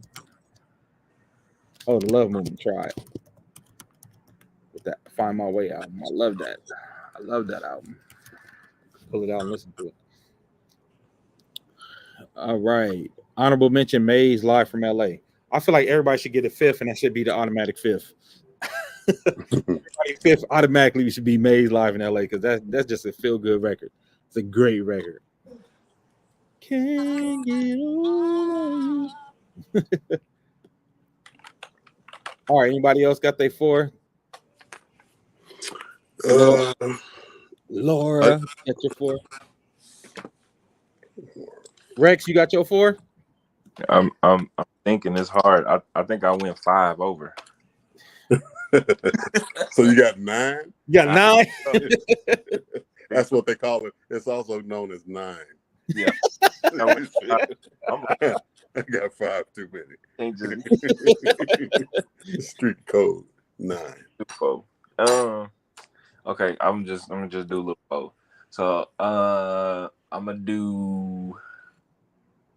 Damn. I'm gonna do Doggy Style. Okay. I'm gonna take Eminem's Encore. Okay. I'm taking Michael Jackson's Off the Wall. Oh. I don't know. Yeah, that Michael Jackson one got me. I'll let you cheat. Want to do Michael Jackson greatest hits? Okay. I'll take that. Yep. We're gonna do that one. Because you got all these rap records, you ain't gonna have nothing to hump your lady to. Oh man, what? I mean, yeah, but it's a. Sometimes you can One enjoy. item for 4 months. So, Summer said, "What's the question?" So the question was, Summer, if you could take 4 albums on a desert island for a couple, a month or two, you can only take 4 albums to listen to. What would those 4 albums be? Shannon about to hit you with the Anita Baker Rapture, Judith Christie McAllister Raise the Praise, Jill Scott, Who is Jill Scott, Donald Lawrence, and the See, she got her spirit in there. She said she needs some Jesus with hers. Tri-City Singers finale. I ain't mad at that. Ron said, "Fuck, I forgot Purple Rain." Hey man, it's hard. I already know I done forgot some albums that I love. Like I already know it's some albums that I usually have on repeat that I didn't get a chance to put on this list. It's hard, especially when you like music lovers like all of us that's here on this podcast, that's watching and that's listening. All right, here come Laura with hers. Destiny's Child, The Writings on the Wall, Notorious Big, Life After Death, Luther Vandross, Never Too Much, and I Need Who is Jill Scott. Now that's a good little balance for it right there, Laura. I like that. I rock with that. That's a good balance for it right there. I'm not mad at that. yeah, my last one would have to be Wild Times at Washington High. Oh, I'll take it. I'll take it. Wild Bunch made somebody list. Wild Times at Washington High.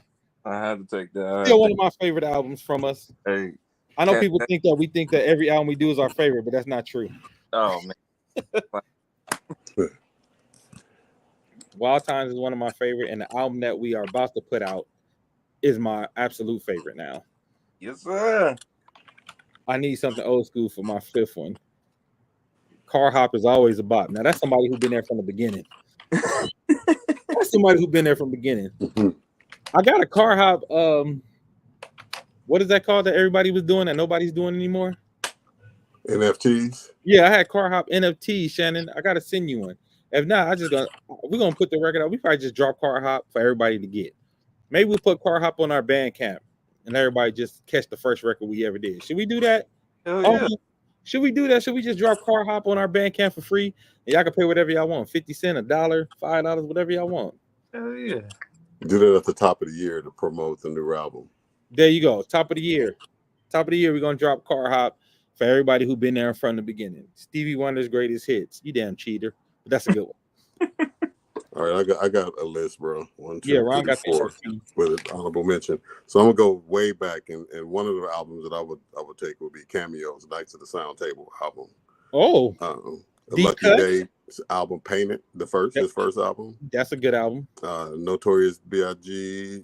Ready to Die. Ice Cube's America's Most Wanted.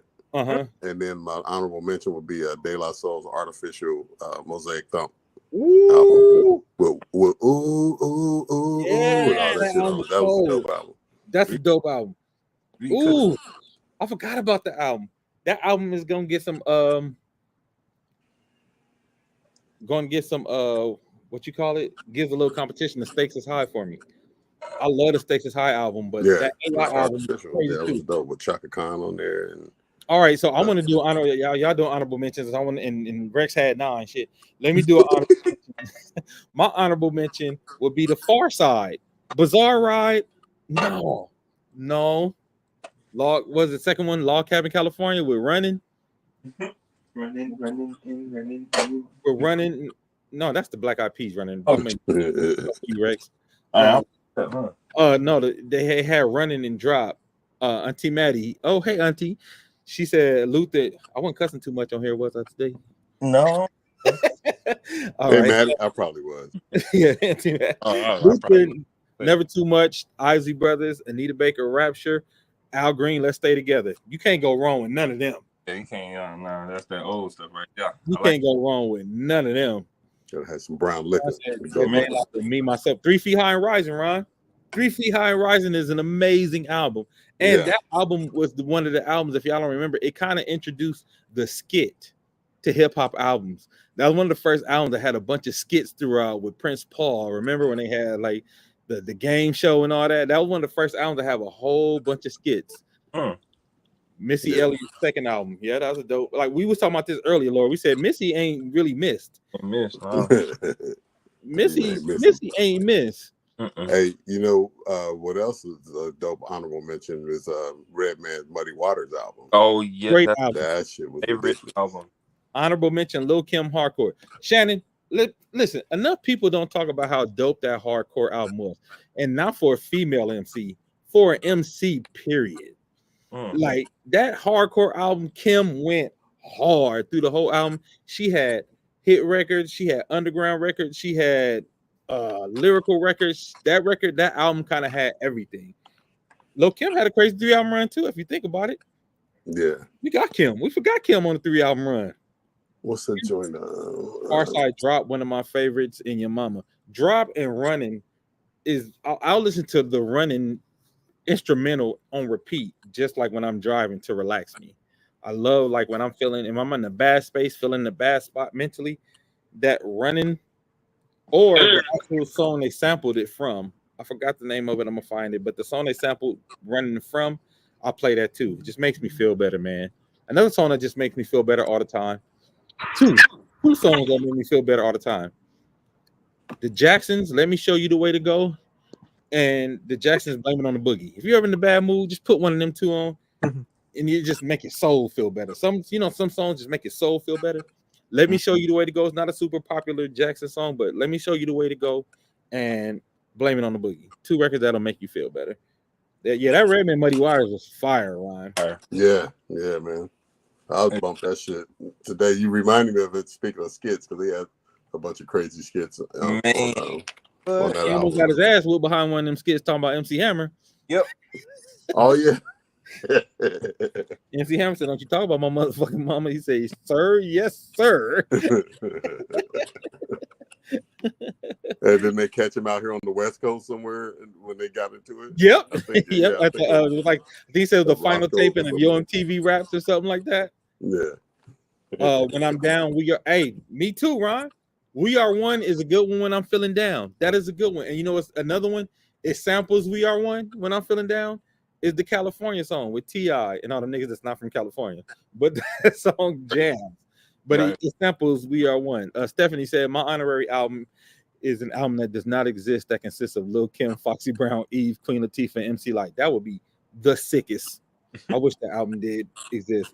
The Isley Brothers' Voyage to Atlantis does that for me too. That's a good one. That is a good one if you want to feel better and you want to get in just a different vibe, you know. Sometimes you need them.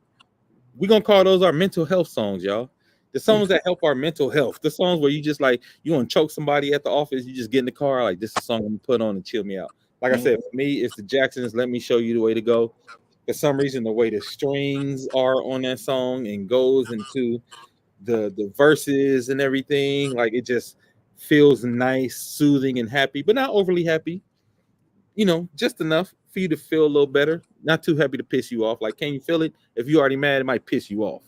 You know? but Let Me Show You the Way to Go. That's one of the records that does that for me. For real. Stephanie said for real. She said she would take Rascal Flatts. That's a good one. That's a good one. Man, this was a great show. And we got here at 1:45. You know why? Because we did our little list this time, y'all. We had our 1, 2, 3, 4. We was able to stay on topic. And that's what we're going to do for now. So what y'all see, Past the Ox, Community Spotlight, Let's Argue Politrix. That's how we're going to do the show. And we're going to end with our super duper group. But we're going to get it all in because, you know, that's what we do here at Wild Thoughts. Wild Bunch got a lot of stuff coming up. We're going to be doing some new music soon. You know, Jackson, All I Do Is Think of You or Truth's version. Damn it, Ron, you starting. So this is the one time I would probably pick anything over a Jackson version. I think Truth's version got them. I think version got the Jackson version, y'all. More dynamic. Yeah, it's a little more dynamic. Just probably because the drums at that time, they had the drum machine, so it hit, you know, just a little bit harder. I've been bumping Antoinette, I Will Always Be There For You on repeat for no reason lately. Kindred, Family Soul, In This Life Together, Jill Scott, The Real Thing. That's a good one. Honorable mention, Alanis Morissette, Jagged Pill. That's a great album. They did kill it. Troop did that. And Chucky Booker is dope as hell. Yeah. So, y'all agree with me. So it wasn't a controversial take. Yeah, I do. I think Troop got the Jacksons on that one because when you think of that record, most people think of the Troop version first before you would think of the Jackson version. And they both did a great job. But like you said, B-Ray, I think the Troop version just a little bit more dynamic. Mm-hmm. Got a little bit more dynamics to it. Man, this was a great show, man. Yep. Killing it in the let me tell y'all something. If y'all watching and y'all lurking, because I know a lot of people say they watch and they don't comment. If you watch and you please get in here and comment with us. It feel like family, man. We be having a great conversation. Jump in with us, participate with us. All the people over on Instagram, because Instagram people be quiet. Probably because they comments don't pop up on the screen because they ain't gave us that connection yet. But my people on Instagram, comment a little more. I'll read your comment, even if we can't put it up on the screen. But everybody who always join us every week and everybody who's in the comments talking today, we appreciate it because of y'all, y'all make the show go. And before we get out of here, one more time, we need y'all to donate to Grayson's View so we could get a drum set over to the School of the Blind in Africa. I'm going to put it in here. This is Venmo and Cash App. Grayson's View. Venmo and Cash App. We're trying to send $650 so we could buy a new drum set for the School for the Blind in Africa, 400 kids. All right. Grayson's View. And if you need me to send it to you privately, I will. I don't care how many times I put it here. I'll send it to you as well. B5, Brian Ruffin. I will fight you. Talking about B5 version. And you know what? What might be a plug too, because we never know who our listeners know. If anybody has any connects with like a Ludwig or any of the drum companies, that would be a perfect way to get a donation, and probably more than one set. If anybody could connect us with the community outreach department for one of these music companies. You know what? I'm glad you said that. I just thought about it. Maybe I can hit Keith, the Black Eyed Peas drummer. Yeah, I can hit him. I know. Our shit, Guitar Center, anybody that deals in that traffics music equipment. You know what I mean? But that would be great PR for a drum company to come on board with that. Hey, we love y'all too, man. We appreciate y'all. I appreciate y'all coming on, spending y'all Wednesday evenings. Y'all could be watching TV. Y'all could be doing so many other things. This nigga Rex looking like a football player just got drafted. Quintavious DeAndre. Number 5 draft. Missed you too, Laura. Glad to see y'all back, man. Let everybody know we back. All these heathens should be at Bible study. Well, you can watch Bible study now. Trying to get our viewers away. That'll be a new segment on the show, Steph. Yeah. If you would open your Bibles. Right. Stephanie wants a little bit of Bible study in the middle of a wild talk. We got to start for the next 10 minutes. Wild prayer.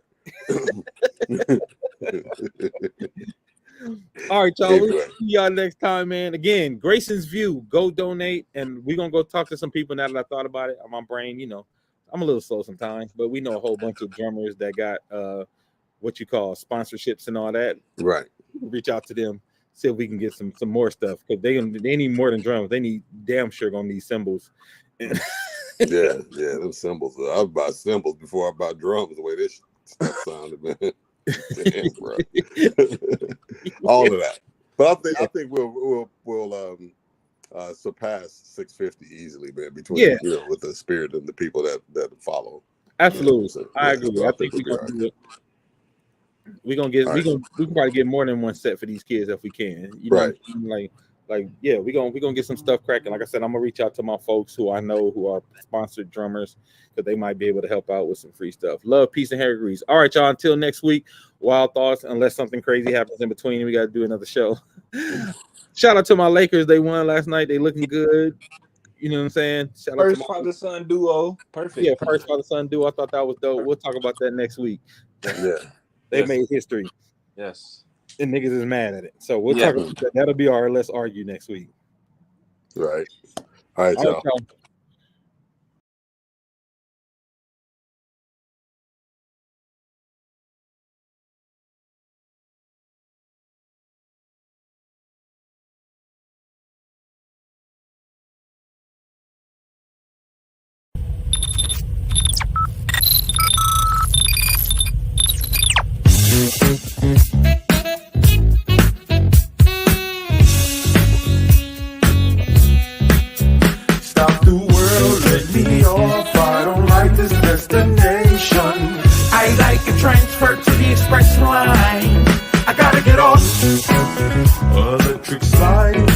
devil doors of life. Things are changing and it ain't the way I like. On the replay, wish I could get a replay.